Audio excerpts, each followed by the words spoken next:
दोस्तों नमस्कार।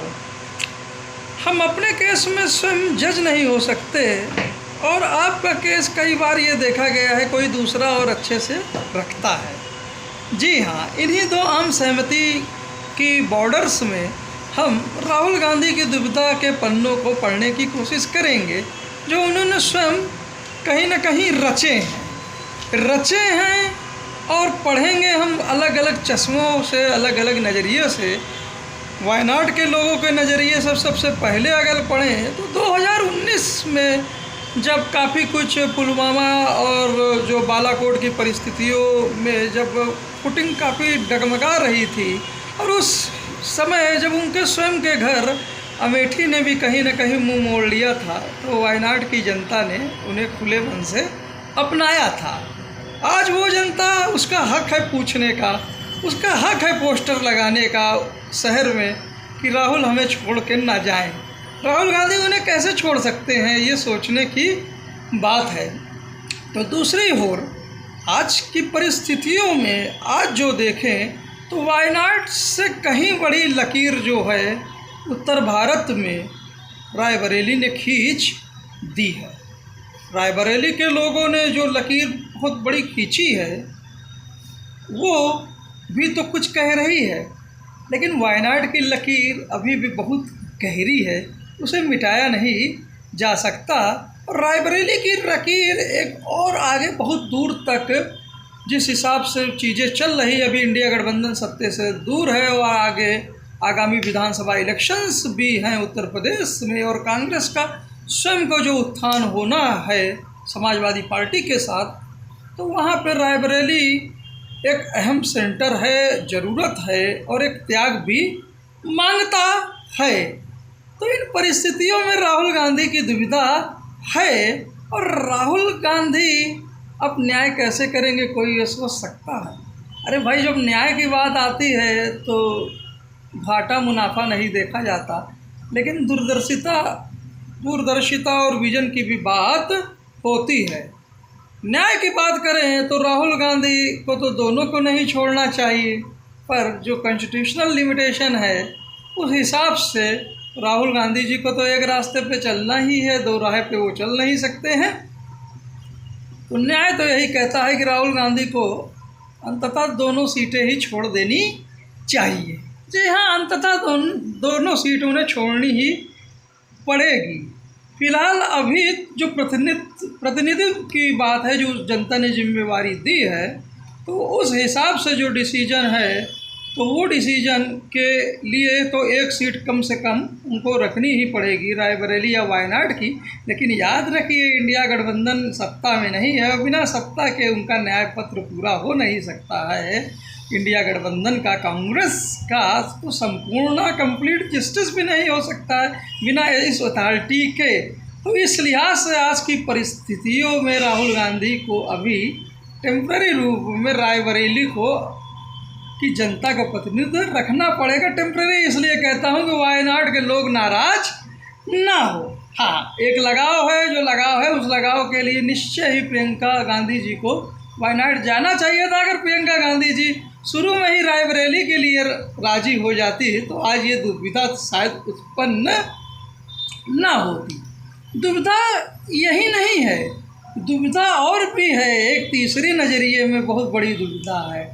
जी हाँ, अमेठी के लोगों ने के शर्मा जी का साथ पूरी तरह से निभाया और अपने जो लगाव था उसको घर के लोग है भटक गए थे और उस भटकाव को देर आए पूरी तरह से दुरुस्त भी किया। तो आज नहीं तो कल राहुल गांधी को भी तो वापस वहीं अमेठी में लौटना पड़ेगा ना। तो इसलिए मैं कह रहा हूँ आने वाले समय में रायबरेली हो चाहे वायनाड, राहुल गांधी जी को फिर से अपने घर अमेठी लौटना पड़ेगा। पर ये जो पूरी दुविधा है उन्होंने स्वयं इसलिए लिखी क्योंकि अगर वो कहीं ना कहीं बनारस से लड़े होते, हारने के लिए ही लड़े होते, तो आज ये समस्याएं ना आई होती। हारने के लिए मैं इसलिए कह रहा था क्योंकि इसमें एक ओपन रिस्क था। रिस्क ये था कि जो आइडियोलॉजी की लड़ाई की बात राहुल गांधी कहते थे उसके लिए सबसे जो उपयुक्त ग्राउंड था, जो ग्राउंड जीरो था वो बनारस ही था और डायरेक्ट कॉन्सेप्ट जो कॉन्टेक्स्ट वहाँ पे होता मोदी जी और राहुल गांधी जी के मध्य, तो वहाँ पर भले ही राहुल गांधी हार जाते, क्योंकि बहुत तरह के मोदी जी कहीं अनुभव हैं, कहीं चीज़ों का साथ है इत्यादि है, सब कुछ है, लेकिन जो वहाँ से वेव्स क्रिएट होती तो उससे इंडिया गठबंधन जो आज थोड़ा सा हल्का सा पीछे रह गया है मेजॉरिटी से, वो कहीं ऊपर कहीं पार भी कर सकता था। दूसरा एक रिस्क ये भी था कि कई चीज़ें जो सोचा गया उसके उलट भी चली जाती, तो मे भी इंडिया गठबंधन जो आज पोजीशन में है, सरकार बने करीब है, शायद उससे नीचे भी हो सकता था। तो ये सब चीज़ें परखने समझने की बात थी।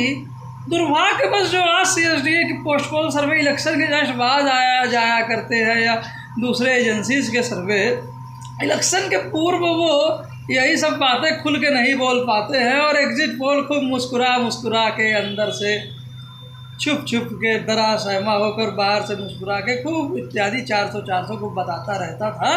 लेकिन उस समय चीज़ें उनको बतानी चाहिए थी, जनता की नब्ज़ वो पकड़ रहे थे लेकिन बोल नहीं पा रहे थे। लेकिन ये काम एग्जिट पोल और सर्वे वालों का नहीं, तो कहीं ना कहीं दबाव में मुझे अक्सर दिखा करते हैं। ये काम तो मल्लिकार्जुन खड़गे जो कांग्रेस के प्रेसिडेंट हैं, जिनको इतना लंबा अनुभव है, उनको परखना चाहिए था कि वास्तव में जनता की नब्ज़ क्या है और जनता किस हद तक बदलाव के लिए राजी है। हम अपने वीडियो में कई बार इशारा करते थे, लेकिन हम भी कोई उतनी उम्र नहीं थी, तो इसलिए हमारी बात को उतना वजन कहाँ कोई दे सकता था। उम्र बढ़ाने के लिए भी कुछ करना पड़ेगा, थोड़े बाल वोल और दाढ़ी ओढ़ी थोड़ा और सफ़ेद करनी पड़ेगी थोड़ा, और हम आर्टिस्ट हैं, हम ऐसा कर सकते हैं, कुछ तरह कर देंगे तो कुछ थोड़ा लोग हमको गंभीरता से भी सुना करेंगे।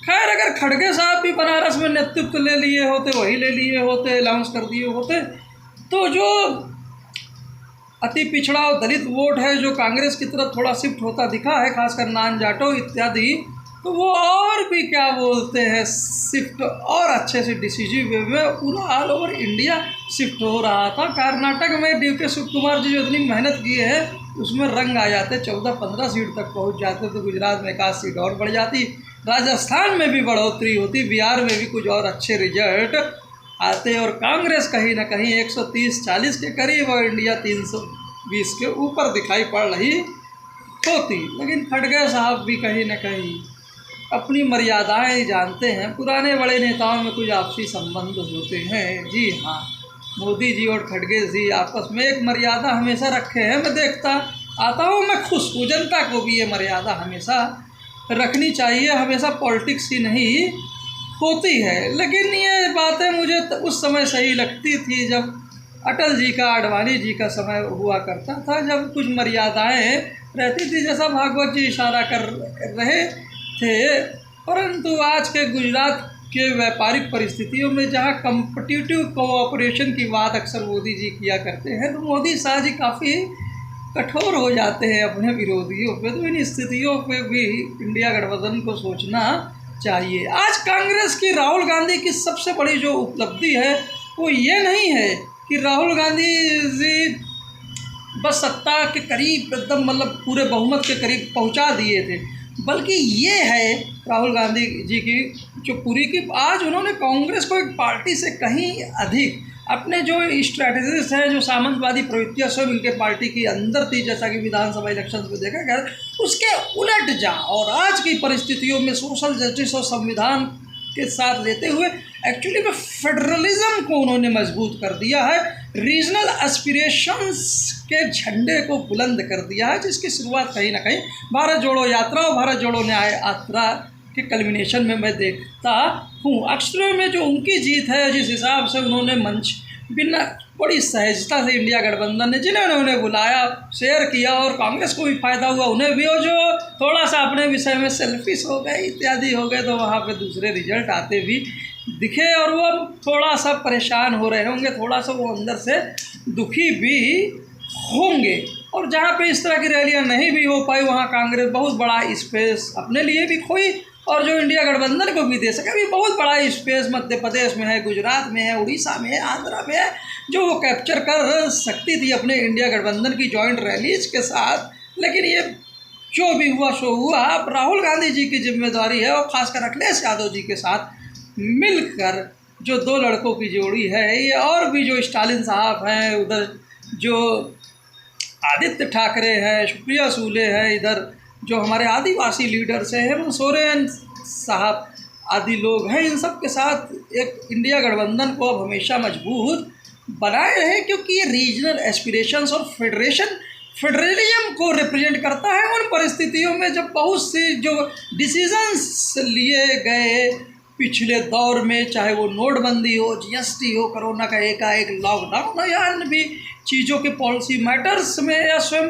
जो राज्यों के मुख्यमंत्री हैं जो एकाएक बीजेपी बदल देती थी, या जो जिस हिसाब से सेंट्रलाइजेशन एक बहुत सीमा से हो गया था, तो वास्तव में यहाँ पर एक फेडरल स्ट्रक्चर के लिए जो फोर्स खड़ी हुई है वो रीजनल एस्पिरेशंस की, और बिना इस रीजनल एस्पिरेशंस के सामंजस्य बैठा है, जो भारत की यूनिटी की पूरी पावर है वो पूरी तरह से आप उसको अनलिश नहीं कर सकते हैं। यूनिटी के नाम पर पावर को लेकर आप रीजनल एस्पिरेशन का सामंजस्य को तोड़कर फ्रिक्शन क्रिएट करेंगे, जो अल्टीमेटली आपकी यूनिटी और आपके पावर को कम ही करेगी। इस हिसाब से मैं इसको इलेक्शंस को सेंट्रल वर्सेस रीजनल एस्पिरेशंस या फेडरलिज्म के लिए राहुल गांधी का जो पूरा कॉन्स्टिट्यूशनल फेडरलिज्म के लिए जो प्रयोग था, इंडियन नेशनल कांग्रेस एक इंडियन नेशनल मूवमेंट के तौर पे अब आगे बढ़ रही है, और ये आगे बढ़ती रहेगी।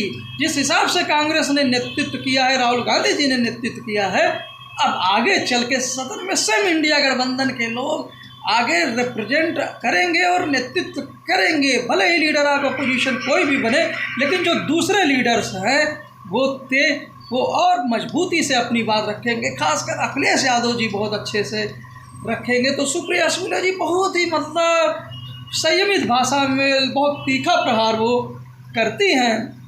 वहीं मनोज झा को भी हम सुनेंगे, संजय सिंह जी को भी सुनते रहेंगे। तो वहीं सीताराम येचुरी और दूसरे जो कम्युनिस्ट लीडर्स हैं उनकी बात भी सुनी जाएगी। तो राइट विंग को और अच्छे से और इंक्लूसिव वे से, अच्छे तरीके से, दूसरे और सहिष्णु तरीके से, जी हाँ, हम शिवसेना की तरफ से प्रियंका चतुर्वेदी जी की तरफ से भी हम सुना करेंगे। महुआ मित्रा जी जो कल जो बातें नहीं बोल पाई थी, आज और मन से बोला करेंगी। तो अब राहुल गांधी तो ये भी कहा कि उनका कोई घर ही नहीं है, तो घर ही नहीं है तो जिसका घर नहीं, जिसका दुकान नहीं, तो उनके लिए तो सड़क है, पटरी है। जैसा कि वरिष्ठ पत्रकार विनोद शर्मा जी अपने इंटरव्यू में आशुतोष की बात बता रहे थे, तो उनको तो सड़क पे ही उनका घर है, सड़क की ओर अंततः चलना ही पड़ेगा। तो ये दुविधा मैंने कुछ दूर करने की कोशिश की। मिलते हैं सर नेक्स्ट एपिसोड में। सत्य हिंदी पे वरिष्ठ पत्रकार डॉक्टर मुकेश कुमार और शरद उपाध्याय जी के शो पे डॉक्टर राकेश पाठक जी को सुना करिए, उत्कर्ष सिन्हा जी को सुना करिए। डीबी लाइव पे प्रशांत टंडन साहब को भी सुनिए, राजेश बादल साहब के साथ, और दीपक शर्मा शो पर, जी हाँ, अशोक वानखड़े टाइगर साहब को और जावेद अंसारी साहब को भी आप सुना कहिए, अजीज अंजुम शो पर भी। जय हिंद, जय भारत, थैंक यू सर। हाँ, दवा आरफर खानम शेरवानी जी की जो रिपोर्टिंग चल रही है वो भी बहुत अच्छी मुझे लगती है। Thank you.